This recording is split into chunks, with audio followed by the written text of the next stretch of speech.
Mais um episódio do... Fala aí, Sesmac. Isso aí, sou o professor Vitor Fabiano, da Coordenação Geral de Apoio ao Discente.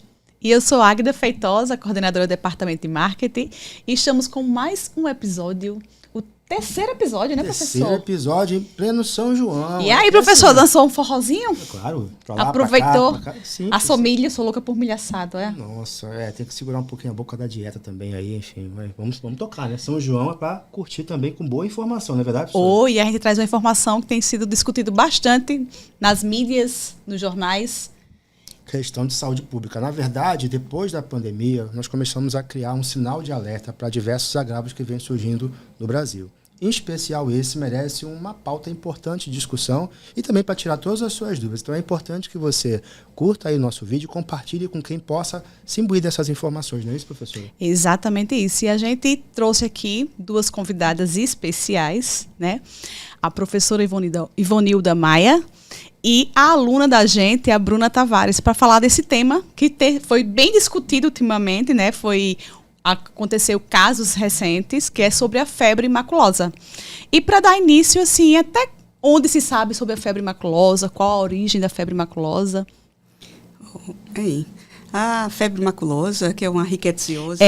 Professora, me desculpa aí, eu preciso também que vocês se apresentem primeiro para todo mundo, né? Então se apresentem e depois respondam as minhas perguntas, pode ser? Sim. Eu sou Ivonilda Maia, sou professora do curso de Medicina do SESMAC, sou coordenadora adjunta acadêmica do curso de Medicina do SESMAC e ensino infectologia, eu sou infectologista.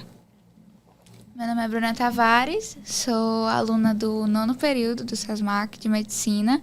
Estou agora no internato e vim aqui a convite da doutora Ivonilda para responder algumas perguntas sobre esse tema pertinente. Então vamos lá, né? Então como surgiu, o que sabe até agora?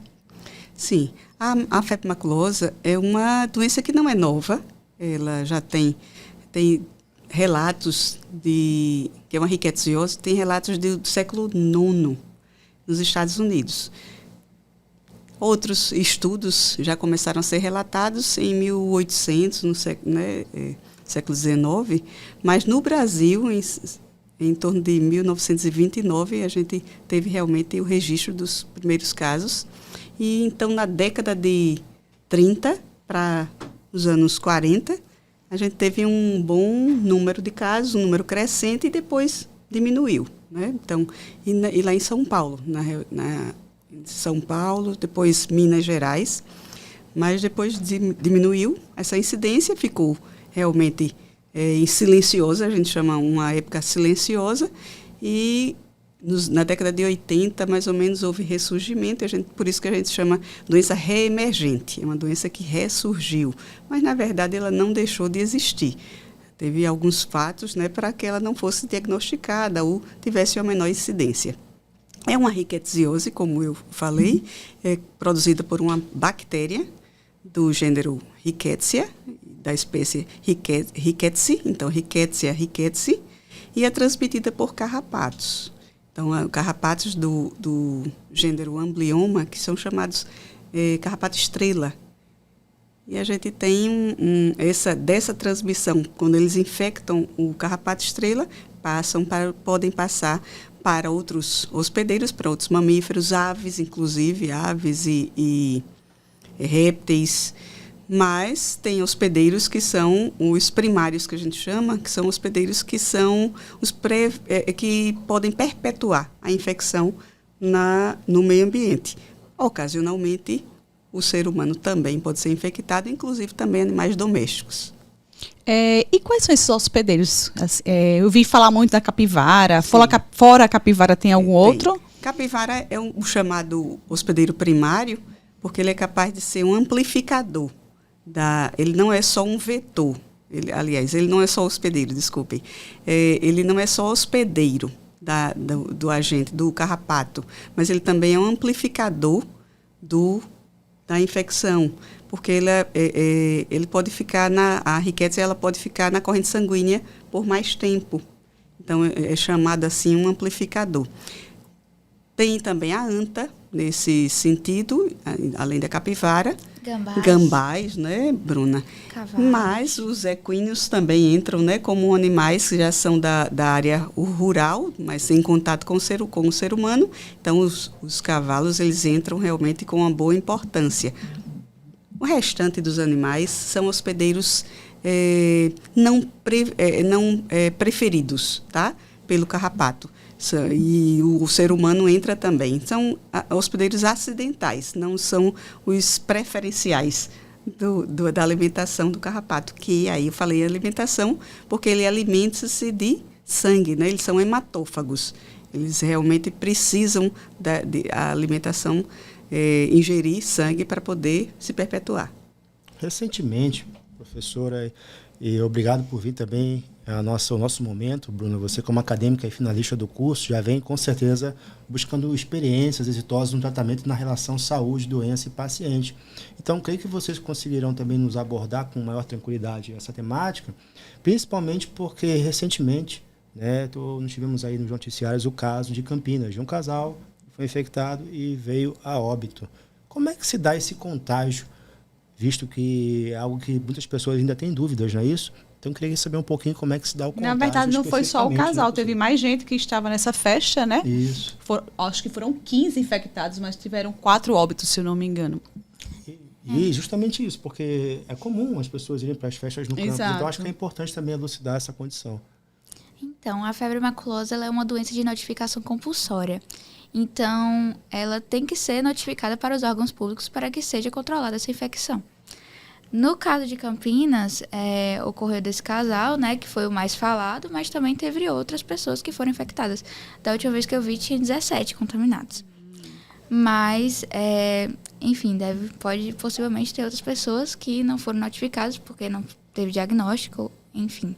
É uma doença ela, prevalentemente rural. Daí a gente começa a pensar nessa festa que teve na fazenda, nos animais de grande porte, dos carrapatos que poderiam estar ali. O carrapato ele tem que estar em contato com a pele do ser humano ou de qualquer mamífero por no mínimo 4 horas para que seja transmitida essa bactéria para o sangue e assim perpetuar essa doença, que seria a febre maculosa. Posteriormente, a gente pode também dar as orientações de como se encontrar o carrapato, como é que retirar ele, né? E eu já ia falar isso com você, porque ele é muito pequeno, né? É muito pequeno o tamanho. E ao encontrar, ao detectar esse carrapato, qual seria o procedimento adequado para que não tivesse nenhum problema maior, vamos dizer assim? Como nesses meses de junho a novembro eles estão se proliferando, então poderá ter ovos também nesses carrapatos, nas fêmeas.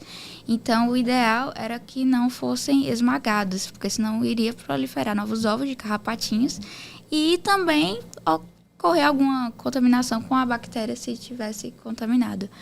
Então, o ideal seria pegar com uma pinça, se encontrar em algum animal doméstico, ou animal de grande porte, ou mesmo no ser humano, torcer o carrapato para que não haja lesões maiores e depositar ele em um recipiente com álcool 70 ou água fervente, para que ele pare de se mexer e então ele seja descartado no saco plástico, enfim, no lixo. Um detalhe importante que a gente sempre acaba sendo bastante curioso, né? Como é que uma pessoa não consegue perceber um carrapato grudado na sua pele durante 4 horas, que seria o risco da infecção maior? Como é que isso ocorre e a pessoa não consegue perceber? Porque se eu tiver qualquer marguinho, qualquer coceira, eu consigo perceber na hora. O que acontece em especial, né, com esse carrapato que a gente não consegue perceber ele ali 4 horas, ali, pelo menos, em contato com a pele? Bruna quer responder, mas... É bem interessante, né, essa questão. Mas a saliva do carrapato, além de outras substâncias que facilitam ele a digerir o sangue da presa dele, eles também têm anestésicos na saliva, o que fazem com que fique um bom tempo aí sem sentir nada. Então, até a própria picada na hora você não sente. Não. Na verdade, é uma defesa, né, do carrapato para se perpetuar no meio ambiente. Então, ele precisa sobreviver. Se a picada incomodasse, as pessoas despertariam e aí ele não conseguiria se alimentar. Então, ele produz substâncias na saliva e a saliva ela tem poder tanto de causar vasodilatação, para poder os vasos se abrirem, dilatarem, que a gente chama, estou usando um termo popular, né, para as pessoas entenderem, mas eles dilatam para que haja mais aporte sanguíneo e seja mais rica quando a alimentação, né? E também ele anestesia, na substância da saliva, vai anestesiar aquela região para que ele não tenha reação, o corpo que está recebendo o carrapato não tenha reação para não perceber que ele está ali. Então, é muito interessante a natureza. É, né? a natureza, eu ia falar isso. Super interessante, eu não sabia. Isso, tá vendo? Realmente eu não sabia. Por isso que é importante que você cada vez mais compartilhe, né, sobre esse vídeo, que é uma questão até de esclarecimento em saúde Até porque, pública. pelo que a Bruna falou, a gente está num período de maior proliferação do carrapato, não é isso? Seria de junho a novembro, que é quando tem as temperaturas mais amenas. Geralmente ele fica em folhagens, né, doutora? Sim. Que consegue se proliferar de forma mais fácil. Além desse detalhe que ele fica em folhagens, eles têm fases de evolução, né? Então estão em estádios de evolução. E o carrapato, quando ele está infectado, nem todo vai estar infectado. Uma bactéria, que é importante, ele está infectado com a Rickettsia. Ou seja, não é qualquer carrapato, não, né? Não, Existe o carrapato estrela, pode ser ele, mas nem sempre ele está infectado. Exato. É o gênero Amblyoma, que é o do carrapato estrela, do Sculptum, que é do complexo javanense. Ele vai estar infectado.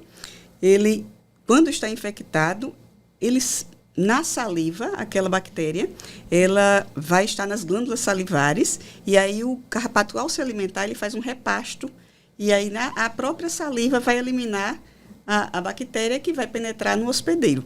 Mas a gente se pergunta por que tanto tempo para poder ele precisa para poder infectar. Porque quando ele tem a bactéria nas glândulas salivares, aquela bactéria está inativada, ela está dormente, que a gente, num entendimento de uma linguagem bem simples, ela está num estado, espécie de latência, tá? Então, ela não vai produzir doença. Com o aquecimento através do sangue, então ela vai ser aquecida, então essa temperatura vai levar a transformação da bactéria, vamos dizer, entre aspas, né, a um estado de ativação, e aí sim ela se torna, patogênica, causadora de doença. Nesse ponto, a gente também pensa que nessas 4 horas, no mínimo, e algumas literaturas já dizem até 10 horas, no mínimo, para ela conseguir passar desse estado de latência através do aquecimento com sangue, né, para uma atividade de adoecimento, de causar a doença, existe a hipótese de quando ele ele já está, o carrapato já aqueceu, já fez uma alimentação, já teve uma alimentação que já aqueceu o suficiente para aquela bactéria já estar ativa, se ela sugar, por acaso, um outro animal, ela pode sim, em cerca de 10 minutos, transmitir já bactérias ativas, então, da Rickettsia. Isso é interessante porque nós vemos em literatura, às vezes em manchetes, né, por causa agora da história de Campinas, né, dos casos de Campinas, que é triste, né, a gente vê doenças que podem ser evitáveis, né, e acontecer de a gente ver mortes. Então, é muito importante esse tema. Mas a gente vê, claro, que várias entrevistas, vários materiais, e alguns dizem 10 minutos, outros dizem 4 horas, e há livros até que citam 10 horas, 10 horas no mínimo. Mas o que importa é que a gente tem um tempo, tá? Houve um contato, esse contato do ser humano numa área que é exclusiva de rural, então esses ambliomas, né? O carrapato, ele realmente fica na área urbana, na área rural, no meio silvestre, principalmente atingindo para a sobrevivência deles os animais da região silvestre, né? Da área silvestre, as antas, as capivaras, por exemplo. Mas o homem, cada vez mais, ele adentra a natureza, né? Então, ele começa a invadir aquela região, claro que é natural também, né? O homem, ele não fica mais só naquela área urbana, e às vezes a área de urbanização vai destruindo matas, vai invadindo outros locais, e naquele local, naquele momento, pode haver um aumento de exposição. isso talvez seja o motivo que houve aquela diminuição que eu comentei no início dessa fala, que a gente teve um número aumentado de casos, nos primeiros casos na década de 30, mais ou menos, né? 30 para 40, e de repente houve um silêncio. Porque quando São Paulo estava construindo mais moradias, invadindo, derrubando matas para construir as moradias dos seres humanos, né? Então, houve maior exposição. Houve depois uma acomodação aparente, né, em relação a essa invasão, mas hoje a gente vê outras vezes, em alguns outros casos, como aconteceu em Campinas, alguns fatores realmente de exposição. Por exemplo, houve essa festa, né, uma festa em zona rural, que antes não havia esse costume de tantas pessoas, né? Então, a gente teve agora uma quantidade muito grande de pessoas que demoraram. Então, pessoas que estavam numa festa, demorando no ambiente rural. Infelizmente, aconteceu isso. Os casos que aparecem de início, a gente sabe que os primeiros casos são difíceis de diagnóstico, porque não é uma doença comum, como foi Covid, né? E eu já ia questionar exatamente isso. Quais são... porque assim, diz que os sintomas que a febre maculosa apresenta são sintomas que são conhecidos, sim, mas, ao mesmo tempo, são comuns a outras doenças, né? Então, como fechar esse diagnóstico? Que eu acho que esse foi o grande problema dessas pessoas que chegaram a óbito. Sim. E como diferenciar também essa febre de outros tipos de febre, exatamente. É uma doença que, vale ressaltar, que está na zona urbana, aliás, eu já estou dizendo urbana de novo, sem querer, na zona rural, mas de uma região. É uma região do Sudeste, né? Então, São Paulo, Minas Gerais. A gente tem também alguns casos no Sul, né? Mas principalmente realmente nesses estados do Sudeste e de São Paulo e de Minas Gerais. Como os casos não são em um número que chame atenção, como eu dizer, no caso de Covid chamou atenção, porque doenças que transmitem-se por via respiratória, elas são mais fáceis de você transmitir de uma pessoa para outra e de observar que houve um aumento do número de casos. Já nesse caso de zona rural, ela está restrita àquela região e os sintomas não são muito diferentes de outras doenças. Então, quando a gente vê que os primeiros dias, né, então os primeiros 3 dias de doença, você só apresenta febre, então é uma febre geralmente de início súbito, dor de cabeça, dores no corpo, mialgias, então artralgias, são dores articulares, comuns a várias doenças, né? E pode ter também dores abdominais, enjoo, as náuseas e os vômitos. Mas nesse ponto, você pode confundir com dengue, você pode confundir com outras arboviroses, né? Com chikungunya mesmo. É o que a gente chama de fase de incubação, né? Que vai de 2 até 12 dias, varia muito conforme a pessoa. Essa fase que você falou depois da picada do carrapato. Isso. Né? Então, da picada do carrapato para os primeiros sintomas, tem mais ou menos realmente 2 a 14 dias, uma média de 7 dias, e daí ele começa esses sintomas. Né? Foi boa lembrada para a gente falar que há um espaço de tempo. E nesse espaço de tempo fica difícil você pensar se a pessoa não disser que foi na zona rural, que entrou em contato com animais silvestres ou entrou em contato então, é muito importante com áreas de que o paciente faça, né, meio que um histórico de onde esteve, detalhe o máximo que puder, porque até é uma doença que até então, como você falou, ela é antiga, existe há muito tempo, mas não é tão conhecida e tão abordada no dia a dia, né? Não, porque realmente não tem grandes... Quando chama a atenção de aumento de número de casos, que a gente chama surto, aí há um interesse maior para se conhecer, para se orientar as pessoas, né, para não adquirirem. Então, para prevenir. Mas, realmente, tem esse espaço que é preciso, foi muito boa lembrada da Bruna, que você precisa contar a história corretamente ao médico. Então, o médico precisa ter conhecimento, claro, da possibilidade da febre maculosa em qualquer síndrome febril que tenha um histórico de contato com a área rural. Então, uma pessoa que tem área rural, principalmente no Sudeste, ele pode desenvolver febre maculosa? Pode.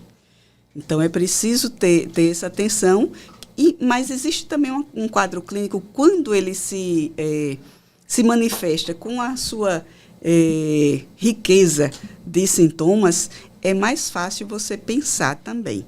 Então, nem sempre isso acontece. Às vezes, realmente só apresenta-se um quadro febril que não chega a evoluir para formas graves. E, às vezes, esses casos, como a Bruna disse, passam despercebidos.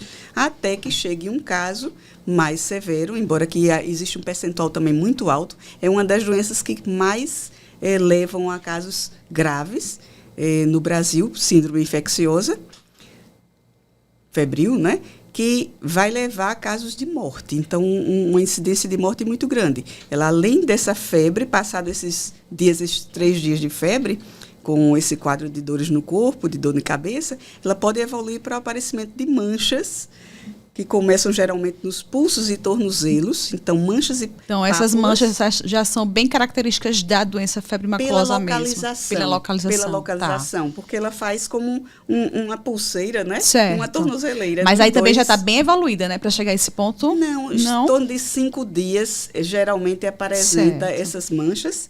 E dessas manchas, elas são manchas com pápulas que não coçam, também chama atenção, porque elas parecem picadas de inseto, mas que não tem mancha, aliás, não tem coceira. Passam para a palma de mãos e plantas dos pés. Então, já é uma fase que vai avançando, ainda são avermelhadas, podem evoluir com aparecimento voltando para o corpo. Então, ela vai para as extremidades, depois ela vai voltando para braços, para pernas e alcança troncos. Nessa fase pode apresentar lesões já arroxeadas, então vai evoluindo para o arroxeamento e inclusive áreas de necrose. Algumas vezes, no Brasil não tem tanto relato de área de necrose, mas pode acontecer. Mais nos Estados Unidos, pela mesma riqueza, pode causar mais áreas de necrose. Mas áreas de necrose que eu chamo assim, são áreas de zonas mortas, tá? O tecido, ele realmente fica escuro, bem enegrecido e perde a vitalidade. Então, aquela área fica morta naquela região, tá? Eu usei esse termo para entender. Não, para explicar melhor para as pessoas. Isso é importante, professora. Mas é mais comum ainda, já que acontece essas áreas, que por inflamação dos vasos, lesão dos vasos sanguíneos, que é o local onde a bactéria realmente se instala, causando alterações da estrutura celular dos vasos sanguíneos, então da parede dos vasos. Com o tempo vai alterar realmente aquela estrutura dos vasos e acontece extravasamento de líquidos para o espaço extracelular. Então pode haver inchação das pernas, né, dos membros, mas também pode haver extravasamento de líquidos para pulmões, porque as bactérias, elas são transportadas, faz uma bacteremia, né? Mas uma bacteremia intracelular. Ela não chega a ficar no espaço extracelular. Ela vai, através das paredes dos vasos, elas vão destruindo e passando, né, exato. Que é uma preferência pelos que a bactéria tem pelos vasos sanguíneos. Daí ela pode atingir, pelos vasos sanguíneos, qualquer região do corpo. Então, ela pode causar pneumonites, inflamações nos pulmões, levar, inclusive, a derrames e sangramentos. É bem agressiva mesmo ela, né? Coração. Então, pode causar miocardites, pode levar a alterações do sistema nervoso central, levando a edema e convulsões, coma. Fígado também pode ser alterado, então pode aumentar o fígado. E rim, que pode causar também insuficiência renal. Então, muitas vezes é causadora da morte dos pacientes. Então, veja que são doenças, é uma doença, aliás, que agride o sistema de uma forma muito agressiva, estou impressionada. Multissistêmica. E ela causa sequelas? Pode causar sequelas? Ela foi uma pergunta interessante. Geralmente, no sexto dia, um grande percentual pode evoluir para a morte. Então, essa pessoa ela vai evoluir em torno de 6 dias para a morte quando ela está nessa forma grave. Mas, claro que não é 100% dos casos, e algumas pessoas que vão sobreviver, elas geralmente não ficam, elas recuperam-se, não ficam com sequela. A boa notícia é que, se tiver um tratamento precoce, crianças a taxa de mortalidade é 8% e para adultos é 9%, adultos idosos, né? E o problema é o diagnóstico tardio. Quando é feito tardiamente, esse diagnóstico não é tratado a tempo, o percentual de mortalidade pode chegar até 85%. Então, é bem alto. Idade alta, né? Esse é outro grande detalhe que cada vez mais torna-se para a classe médica, né? Eu acho que é um detalhe importante da preocupação com o diagnóstico precoce mesmo. Então, é importantíssimo o relato, né? Você que está nos assistindo, ouvindo, relatar corretamente para o seu médico detalhes que pode chegar a um possível diagnóstico de febre maculosa. Mas eu queria avançar por uma outra curiosidade, que eu acho que já foi respondido, mas só para deixar bem claro, o que diferencia essa febre das demais em virtude da localização da região? Porque nós moramos no Nordeste, por exemplo. Nós temos carrapatos aqui. Então, por que não existe a chance de a gente desenvolver também a febre maculosa aqui, em especial no Nordeste? Muito interessante. Nós temos a distribuição do amblioma, que é o amblioma sculptum, ele está do carrapato estrela, ele está realmente infectado nessa região do Sudeste e Sul. No Nordeste, nós temos um outro amblioma, que é o ovale. Ele é geralmente infectado pela Rickettsia parkeri. Ela dá uma síndrome de febre maculosa, mas não é característica da febre maculosa brasileira, que a gente chama aquela causada pela Rickettsia rickettsii. Essa Rickettsia parkeri, ela vai causar uma síndrome febril, mas geralmente não evolui para gravidade e muitas vezes passa despercebido. Então, ela causa gânglios aumentados, febre, dor de cabeça, do mesmo jeito, algumas manchas, mas apresenta geralmente o paciente uma lesão da inoculação do carrapato, que a gente chama escara de inoculação, tá? Mas a evolução geralmente é benigna.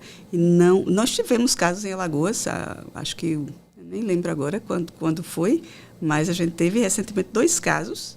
Acho que foi um ano ou 2, eu posso estar enganada agora, não vou me comprometer com a data, porque foram 2 casos que chamaram atenção, né? Saiu na mídia, inclusive, na época, mas não foram de Rickettsia rickettsii. Aí você me pergunta, como você falou, a preocupação, né? Essa preocupação, então, na nossa Mata Atlântica, que é onde tem o amblioma ovale, ele não tem essa infecção pela Rickettsia rickettsii, mas, de repente, nada é impossível se houver alguma importação de capivaras. Né? Às vezes, pessoas importam animais e os animais, se vierem infectados, se vierem com carrapatos e esses carrapatos infectados junto, pode acontecer de uma contaminação onde for colocado, tá? Mas é uma coisa, assim, excepcional, que é possibilidade. Isso não existe, mas como tudo hoje é globalizado, todo mundo transporta, né? A gente sabe que se transportam animais. Ter muito cuidado com essa atenção, né? Que quando houver um histórico de febre, saber todo esse histórico, se houve contato com animais, de onde vieram os animais, e para não dizer assim, nunca, nem sempre. A gente não tem em Alagoas, mas que tudo devemos conhecer para estar em alerta e sempre pensar na possibilidade de algum dia mudar esse cenário. Pensando em pessoas que moram nesses lugares, nessas regiões endêmicas, vamos dizer assim, né? Ou pessoas que forem visitar essas regiões, vocês teriam alguns cuidados que poderiam ser tomados? Para quem vai para a área rural com o cachorro, com algum animal, é importante que seja levado ao veterinário para tomar as devidas prevenções. Quem tem pet sabe que periodicamente você vai ter que dar algum remédio para prevenir carrapatos, até para doenças deles mesmo e doenças que podem trazer para a gente, não só a febre maculosa. Mas falando das pessoas que vão visitar fazendas sem pets ou com pets, seria importante usar roupas claras, os EPIs, que a gente chama, né, da biossegurança, botas, calças, manga longa e preferencialmente vedar, né, professora? Sim, um adesivo, né, para não deixar espaço, brechas, para que o carrapato não penetre por esses espaços. Então, entre a bota e a roupa. E existe uma curiosidade, porque quando a gente falou do tema que ia trazer para cá, algumas pessoas já pontuaram alguns questionamentos, né? Porque, querendo ou não, vai ser um surto, vai ser como uma pandemia, né? Então, perguntas tipo, passa de uma pessoa para outra? Né? Qual o tratamento? Existe tratamento? Se sim, qual seria esse tratamento? Acabou sendo até uma curiosidade em virtude da própria pandemia, né? Exatamente. Então, as pessoas pensaram, pô, seria uma nova pandemia? Então, algumas pessoas ficaram angustiadas, né? Então, felizmente, não chega a ser uma pandemia. Porque o Covid-19 foi muito facilmente transmissível. É uma doença muito facilmente transmissível por gotículas de saliva, por uma conversa, estar em um ambiente fechado e como qualquer gripe, não é mesmo? Já a febre maculosa, seria necessário o carrapato estar lá inoculado durante no mínimo 4 horas ou 10 minutos, como a doutora falou. E é uma transmissão um pouco mais difícil. Além de os sintomas eles serem mais graves, o que leva a população a ir diretamente para um médico, um sistema de saúde, para então ser diagnosticado precocemente. Isso se torna mais fácil de tratar, até porque é uma doença mais antiga e os médicos eles tendem a conhecer mais sobre essa doença, diferentemente do que ocorreu na pandemia da Covid-19, que ninguém sabia de muita coisa sobre essa doença. Sobre o tratamento, eu vou deixar a doutora Ivanilda falar, porque ela é especialista na área e ainda não tenho competência para isso. Bom, para tratamento, quanto mais precoce for o diagnóstico, o tratamento sendo instalado no tempo correto, no tempo ideal, né? Então, dentro dos 3 primeiros dias, há uma chance grande do paciente evoluir bem, então, ser curado, tá? Então, diminui muito aquele alto percentual de mortalidade, ele vai cair com o tratamento adequadamente instalado, né? O tratamento se faz com antibióticos, então, da classe das tetraciclinas, a doxiciclina hoje como primeira escolha, e em segunda escolha existe a possibilidade de usar o cloranfenicol, mas a preferência realmente é pela doxiciclina. A gente trata no mínimo por 7 dias e em torno de, se houver um caso grave que mesmo assim ainda está resistente, você pode ampliar esse tratamento por pelo menos mais 3 dias após cessada a febre. Então, além disso, claro, uma série de outros medicamentos em relação a medicamentos sintomáticos, né? Então, tem um bom suporte para acompanhamento das doenças, dos sinais que surgirem, né? Então, da insuficiência renal, algumas vezes, inclusive, vai para diálise. Então, depende muito o tratamento geral da evolução. Então, se for uma evolução branda, ela vai ter o tratamento com antibiótico e acompanhamento com hidratação, com repouso, com sintomáticos, né, medicamentos para aliviar a dor. Então, vai depender do que aparecer. Mas aqueles casos graves devem ser hospitalizados e na hospitalização podem ir até para UTI, porque vai precisar, às vezes, até de ventilação, tá? Ventilação mecânica, de diálise, como eu falei, e vários outros medicamentos de suporte. Então, são muitos cuidados que deve ter em uma equipe multidisciplinar, conhecendo o caso e tratando corretamente tudo que surgir para levar aquela vida para sair do quadro, né? Então, para sobreviver. Principalmente porque a taxa de mortalidade é altíssima, né? Sim. Como já foi dito aqui. Então, nada mais justo o relato do paciente, saber fazer um bom histórico e procurar um médico, né? Profissional da área da saúde que possa ter essa competência, né? Então, procurar o médico e explicar corretamente toda a doença. Né? Muitas vezes as pessoas algumas pessoas, incrivelmente, historicamente, têm o contato com o carrapato e têm vergonha. Dizer, eu tive uma picada de carrapato. Eu já cheguei a ler sobre isso, que as pessoas têm vergonha, como se isso fosse errado, né? E escondem, às vezes, dos médicos. E olha a seriedade disso, né? Isso porque é muito sério. Sabendo disso, já vai tomar a medicação Exato. corretamente, no tempo correto.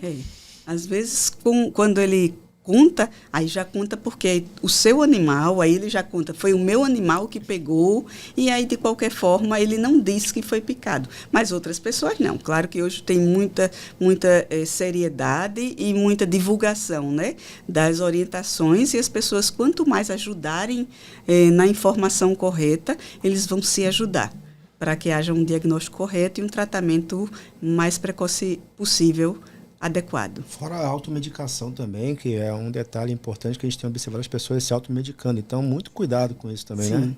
É interessante até falar disso que a doutora Ivanilda falou, porque no começo da faculdade a gente aprende a fazer uma anamnese com diversas perguntas e se torna até brincadeiras na internet, vários memes sobre isso, porque a gente pergunta quantas pessoas tem em casa, qual a renda, se já tomou banho de rio. São perguntas não relacionadas à queixa do paciente. Mas é importante que a gente relembre isso porque acaba direcionando para outros dados que a gente pode não pensar naquele momento, né, doutora? São perguntas que, por exemplo, banho de rio, a gente pensa em leptospirose, mas nem sempre a gente vai pensar nisso com aqueles sintomas. Como é uma doença com sintomas muito comuns, então toda a informação que tiver sobre aquele paciente seria importante para direcionar esse diagnóstico mais preciso. Perfeito. Uma outra curiosidade que as pessoas têm é se os animais têm também sintomas. Eu estou sendo desafiada porque na ausência dos veterinários, né? Mas eu vou dizer aqui, porque é importante também o médico conhecer do adoecimento animal, até para também despertar e orientar, despertar para uma hipótese de transmitir-se para alguma doença para o ser humano. Nos animais que entram em contato mais com o ser humano, que é o cão, né? Ele, quando ele vai para a zona rural, ele pode ter doença, sim. Nem todos vão apresentar uma sintomatologia que chame atenção, porque a sintomatologia é muito parecida com outras doenças que acometem o cão. Então, a erliquiose, a anaplasmose, babesiose, são doenças que causam anemia, podem causar febre, o cão fica tristonho, então ele vai emagrecer, o fígado cresce. Então, são doenças muito parecidas e o tratamento é o mesmo, que é a doxiciclina também.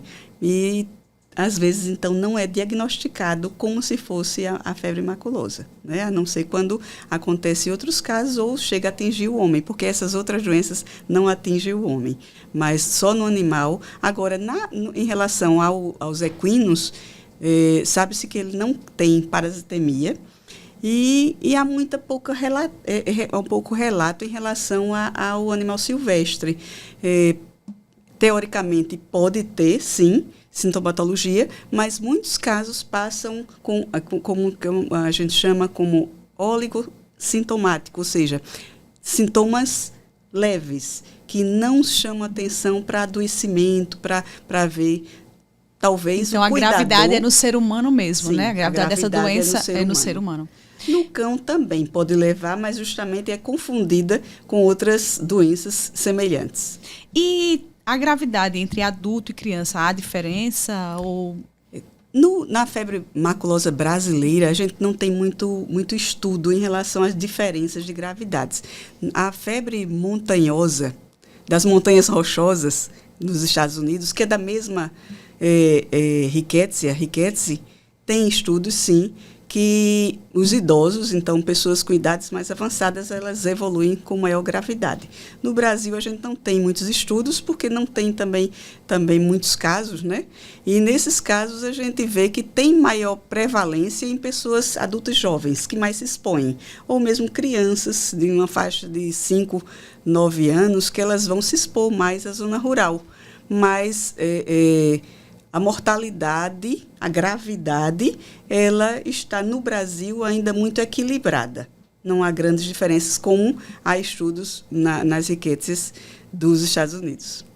Bate-papo esclarecedor hoje, viu? Demais, eu acho que esclareceu muita coisa para vocês, né? Eu acho que as angústias, as dúvidas, acredito que nesse momento aqui foram tiradas todas, em relação aos sintomas, a você, enquanto paciente, descrever detalhadamente o seu histórico para o médico. Isso vai fazer toda a diferença.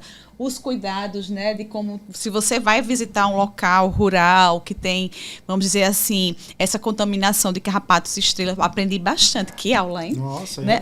Então acho que acadêmica de medicina, Bruna, né? Exatamente. Bruna, faz medicina no SESMAC, não é isso? Faço medicina no SESMAC. Agora eu estou indo para o 10º período.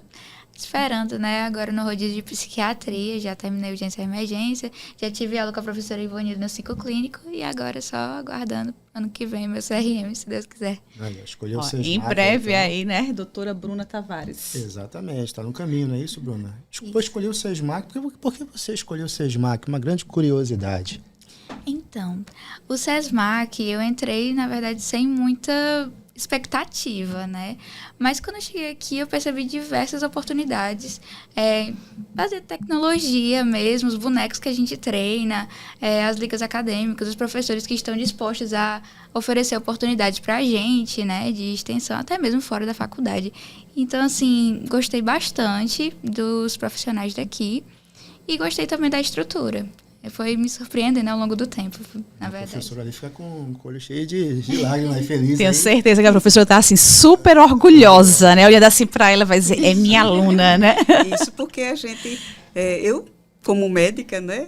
A gente entra realmente, a gente é médico e a gente entra por acaso no ensino. É diferente de você dizer, né? Eu fui para o ensino e depois e associei isso do início. Não, a gente realmente entra na medicina, mas a gente quer deixar pessoas que sigam com a mesma qualidade. E o orgulho de estar no SESMAC é de realmente participar de um curso sério, um curso que está formando alunos, que estão, os nossos alunos, nossos egressos, que a gente chama, eles estão se dando muito bem, passando em concursos, em residências, temos residências importantes no Brasil, não só aqui em Alagoas, mas também em outras regiões do país, e estão felizes também trabalhando, além de trabalhar, estão continuando com o ensino através das residências médicas e nos trazendo realmente orgulho e uma satisfação. Eu chamo orgulho bom, né? Mas é uma satisfação de ver que realmente pessoas que sonham em ser médicos estão tendo uma boa formação e é essa a nossa preocupação, que tenham realmente uma continuidade da medicina da melhor qualidade. E é visível essa preocupação da doutora Ivonilda. Eu falo até porque faz um pouco menos de um ano que eu criei um Instagram para criar conteúdo, assim, bater papo mesmo com o pessoal acadêmico de medicina, e ela tá sempre lá, interagindo, vendo se eu tô postando alguma coisa errada, se corrigindo alguma coisa, acrescentando. Então, não só na sala de aula ela tá de olho, como fora também, isso, né, Bruna? Aí é maravilhoso, porque outros professores também. Isso. Outros professores também conversam sobre isso, então, assim, é bem importante que eles estejam presentes acolhendo, mesmo. Né? Isso, um acolhimento muito bom. É isso, professora. Mais um podcast, mais um episódio. Não esquece de compartilhar, seguir a gente aí nas redes sociais também. E, lógico, né? Também comentar. Fala aí como é que você está gostando, você está curtindo esse nosso bate-papo, não é isso, professora? E você pode assistir no YouTube, como no Spotify também. E então, SESMAC 50 anos. Iluminando Histórias. Esse é o nosso podcast. E a gente agradece de coração a participação de vocês. Foi uma participação muito rica, muito esclarecedora. E aqui está com espaço aberto para quando vocês quiserem tratar de outros temas também. Vamos brindar aqui, né? Nosso brinde tradicional aí. Fala aí, SESMAC. Mais um episódio. 50 anos iluminando histórias.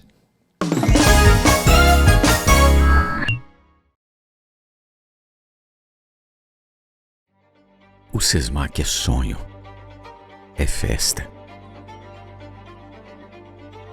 Sua melhor experiência de aprendizagem, de amizade, de família, é comemoração repleta de orgulho. É realização, realização que se multiplica. Tem SESMAC nas clínicas e hospitais, nos escritórios de advocacia, nas academias, nas empresas de diversos segmentos. Tem SESMAC na engenharia e arquitetura, nas escolas. Tem SESMAC no coração e na vida de milhares de alagoanos e brasileiros. 2023 é o ano 50 do SESMAC. E a gente deseja que seja um ano iluminado, cheio de grandes sonhos, novas experiências e realizações para você. Sesmac, há 50 anos. Era realizada a primeira ligação por celular. E o Sesmac surgia para ser a sua melhor opção de ensino superior. Hoje, a inteligência artificial e o metaverso já são realidade. E o Sesmac se mantém como a sua melhor opção. Amanhã, acessaremos dados usando apenas o cérebro. Órgãos e impressoras 3D salvarão vidas. Esse é o futuro que o Sesmac ajuda a construir. Vestibular Sesmac 50 anos. A melhor hoje por ser a melhor sempre.